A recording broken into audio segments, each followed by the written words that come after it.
Pentolan grup band Superman is Dead atau SID Igede Aryastina atau akrab dipanggil Jering dinyatakan bebas dari lapas Kerobokan Denpasar Selasa 2 Agustus.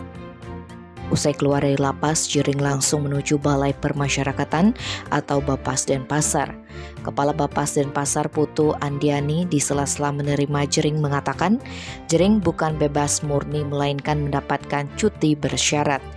Jering harus mengikuti sejumlah persyaratan dan dalam pantauan Bapas. Apabila selama dalam pemantauan hingga Desember 2022 mendatang, Jering melakukan perbuatan yang melanggar, kata Andiani, cuti bersyarat Jering bisa dicabut. Sebagai sanksi atas perbuatan tersebut, Jering bisa dimasukkan lagi ke dalam lapas. Selama menjalani cuti bersyarat, Jering boleh atau bebas beraktivitas sehari-hari termasuk berpergian keluar kota. Sementara itu, Jering didampingi istrinya mengaku senang bisa bebas. Ke depan, ia akan mengikuti program bayi tabung dan akan menyiapkan album baru bersama SID. Tim Balai Express melaporkan.